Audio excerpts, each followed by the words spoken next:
बाजी।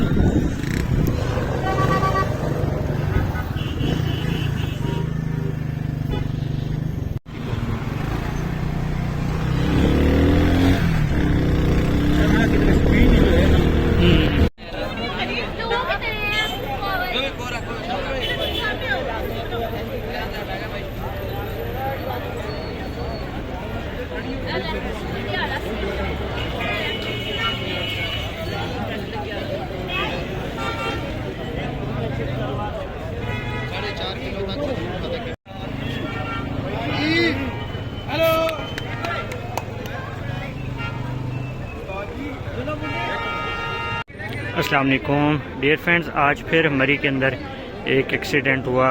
बर्फ़ की वजह से खाई में जाके गाड़ी गिरी। आगे चल के आप डिफरेंट क्लिप्स के अंदर वो वीडियो देखेंगे। तो उसमें सबसे पहले मेरा काम है आप लोगों को गाइड करना, आप लोगों को अपडेट करना। तो सबसे पहले तो मैं आपको गाइड करना चाहूँगा ताकि इस सेशन के अंदर जो है वो स्नोफॉल के दौरान ना हमें मसाइल कम से कम देखने को मिले। हर ईयर ही काफ़ी सारे जो है वो मसाइल देखने को मिलते हैं। बर्फ़ की वजह से गाड़ियाँ स्लिप करके खाइयों के अंदर जा गिरती हैं। तो इस ईयर भी अभी स्टार्ट के अंदर ही एक ऐसा मसला हमें जो है वो फेस करने को मिल गया।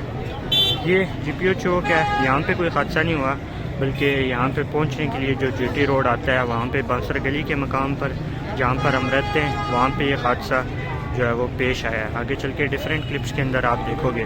तो सबसे पहले तो मैं आपको बताता हूँ ना कि यहाँ पे स्नो कैंप लगाया हुआ है। ये इसके अंदर नमक स्टोर है और ये इसी वजह से स्टोर है कि ये जो बर्फ़ बनती है ना इसके ऊपर ताकि इसका स्प्रे किया जाए और स्प्रे से वो बर्फ़ पिघल के ख़त्म हो। अगर वो पिघल के ख़त्म नहीं होती तो वो बहुत ज़्यादा स्लिपरी हो जाती है, मिरर की तरह स्लिप करना शुरू हो जाती है। तो फिर उससे डिफरेंट जो है वो ऐसे एक्सीडेंट्स देखने को मिलते हैं। तो सबसे पहले बर्फ़ के दौरान आप कभी आएँ तो गाड़ी जो हैवी मशीनरी यूज़ होती है रास्ते क्लियर करने के लिए उसको रास्ता लाजमी दें, और जो गाड़ी है स्प्रे करने वाली, नमक स्प्रे करने वाली रोड पे, उसको भी लाजमी रास्ता दें। अगर ये गाड़ियाँ रोड क्लियर नहीं होंगे, ऊपर से और ज़्यादा स्नो आएगी जिससे जो है वो आप बर्फ़ के अंदर स्टक हो सकते हैं। लेकिन अगर बर्फ़ हो रही है, लाइव हो रही है और मशीनरी प्रॉपर वर्किंग में है तो रोड्स जल्दी से जल्दी क्लियर हो जाएंगे, जिससे फ़ायदा ये होगा आप बर्फ़ के अंदर स्टक नहीं होंगे, फंसेंगे नहीं। तो मशीनरी को रास्ता लाजमी देना है कि वो अपना काम कर सके। इंशाल्लाह जल्दी हमें मरी के अंदर स्नो देखने को मिल रही होगी, तो ये उसके लिए कुछ एहतियाती तदबीर हैं। बाकी आज जो हादसा हुआ वो सिर्फ़ और सिर्फ इसी वजह से हुआ कि जो रोड आपको गीला दिख रहा था ना, वो गीला नहीं था। उस बाइक को जो भी ड्राइव कर रहा था उसको वो रोड गीला दिख रहा था, लेकिन वो गीला नहीं था, बल्कि वो बर्फ़ थी। वहाँ पे वो मिरर की तरह स्लिप होती है बर्फ़, तो इसलिए वो एक ज़बरदस्त किस्म का हादसा हमें देखने को मिला। गाड़ी जो है वो नीचे खाई में जा गिरी।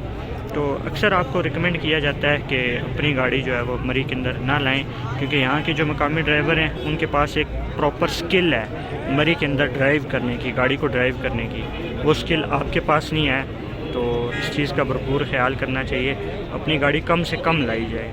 बाकी सुबह शाम जो रोडों पे पानी होता है ना, वो टेम्परेचर बहुत ज़्यादा डाउन होने की वजह से ना बर्फ़ बन जाता है, कोहरा बन जाता है, जिसे हम कोहरा कहते हैं, और वो फिर बहुत ज़्यादा स्लिप करता है। तो इसी वजह से ये भी गाड़ी आज स्लिप होके नीचे जाके खाई में जा गिरी। ये आप आगे क्लिप्स में देखें किस तरह ये गाड़ी जाके बिल्कुल उल्टी हो गई नीचे खाई में।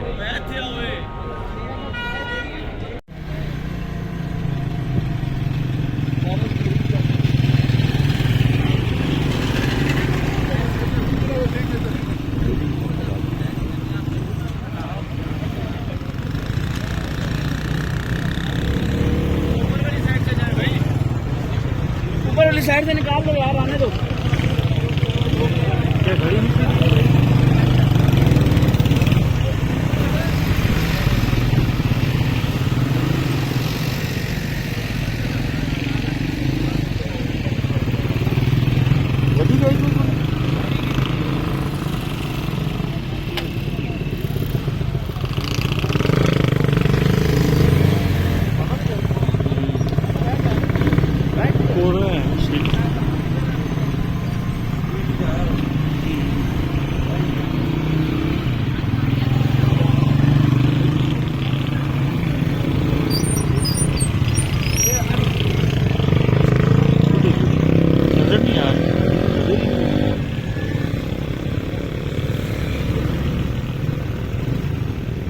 देखिए देखिए यार, मरी में यही है ना कि स्नो वाले सीज़न में बहुत एहतियात से चलना होता है। स्प्रे नमक इसलिए किया जाता है, ये रोड मिरर की तरह स्लिप होती है, जिस तरह गीला मिरर स्लिप करता है।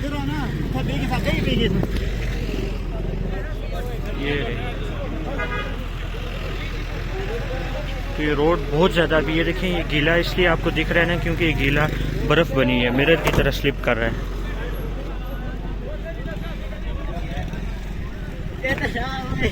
तो इस पर मैं डिटेल पे आज बात करूँगा कि मरी की रोड पे कैसे चलना चाहिए। गीली रोड पे, ये गीली नहीं है, ये मिरर बना है, इसके ऊपर बर्फ़ जमी हुई है।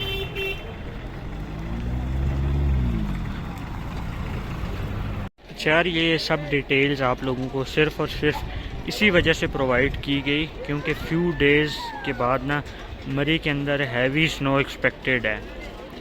1 जनवरी, 2 जनवरी, 3 जनवरी, 4 जनवरी, 5 जनवरी, इन 5 दिनों के अंदर ना ज़बरदस्त किस्म की स्नो हो सकती है। लेकिन एक चीज़ मैं हाईलाइट करना चाहूँगा कि वेदर प्रेडिक्शन सिस्टम जो है वो उस पर हम कोई डिसीजन नहीं ले सकते।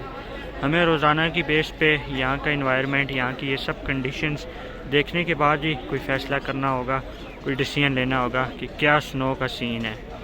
वैसे अब जो है वेदर प्रेडिक्शन सिस्टम 2-3 दफ़ा पहले कम्प्लीटली फ़ेल हो चुका है। इस दफ़ा जो है वो हमें जिन दिनों स्नो नहीं देखने को मिल रही थी उन दिनों हमें स्नो देखने को मिली, लेकिन जिन दिनों वेदर सिस्टम में हमें स्नो देखने को मिल रही थी उन दिनों नहीं देखने को मिली। बिल्कुल ऑपोजिट इस दफ़ा जो है वो हमें देखने को मिला। तो जो भी होगा रियल लाइफ में रोज़ाना की बेस पे आपको यहाँ का इन्वायरमेंट, यहाँ का एटमॉस्फेयर, यहाँ का मौसम रोज़ाना की बेस पे चैनल पे अपडेट किया जाएगा। तो चैनल के साथ ही कनेक्टेड रहिएगा।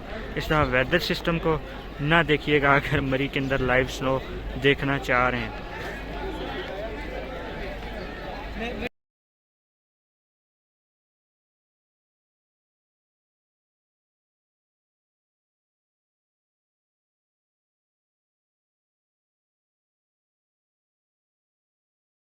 और जो लोग मरी आना चाहते हैं वो इन एहतियाती तदबीर के अलावा इस चीज़ का भी भरपूर ख्याल उन्हें रखना होगा कि रूम रेंट इस दफ़ा बहुत महंगा होने वाला है। इस दफ़ा क्या बल्कि हर दफ़ा ही मरी के अंदर हर सीज़न में ही रूम रेंट महंगा होता है, एक्सपेंसिव होता है।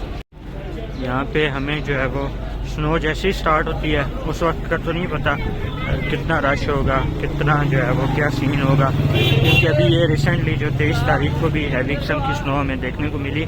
ये भी प्रिडिक्शन सिस्टम के बिल्कुल ऑपोजिट थी, जिसकी वजह से कोई भी टूरिस्ट मरी जो है वो स्नो को एंजॉय करने के लिए नहीं आ सका। तो बिल्कुल ऑपोजिट चलेगा जब निज़ाम, तो टूरिस्ट हो सकता है कम ही हो। तो इस दफ़ा एडवांस बुकिंग कोशिश करें कम करवाएँ, क्योंकि अगर क्या पता हो सकता है हैवी किस्म की स्नो हमें देखने को मिल जाए। लेकिन वेदर सिस्टम की प्रेडिक्शन जो है वो बिल्कुल ऑपोजिट चल रही है, जिसकी वजह से मैक्सिमम लोग मरी नहीं आ सकते। तो मरी के अंदर अगर स्नो भी हो जाए और इसके अलावा जो है वो रश ना हो तो रूम्स सस्ते होंगे, लेकिन अगर स्नो भी हो जाए, रश भी हो जाए तो रूम्स महंगे होंगे। तो देखें इस दफ़ा क्या बनेगा, कुछ समझ नहीं आ रही यार। स्नो की कोई असल प्रॉपर समझ नहीं आ रही। बाकी रूम रेंट पे मैं बात करना चाह रहा था, जो कि मैं आपको गाइड कर देता हूँ। यहाँ पे ना स्नो के दौरान हीटेड रूम जो हैं वो सेंट्रली हीटेड, वो तकरीबन 7,000 से स्टार्ट होते हैं। बाकी आम वैसे ऐसे जैसे ये सामने होटल है इसमें सेंट्रल हीटिंग सिस्टम नहीं है, 4000 में मैं दिलवा सकता हूँ पर डे। बाकी उम्मीद है कि आज की एपिसोड आप लोगों को पसंद आई होगी। कमेंट सेक्शन में अपने ओपिनियंस का इजहार मस्ट कीजिएगा। कंटेंट में कोई कमी दिखी तो ज़रूर पॉइंट आउट करवाइएगा। और सर्दियों में ख्याल करते हुए आना है मरी के अंदर, गाड़ियाँ अपनी ना ही लाएँ तो बेहतर है। Thank you.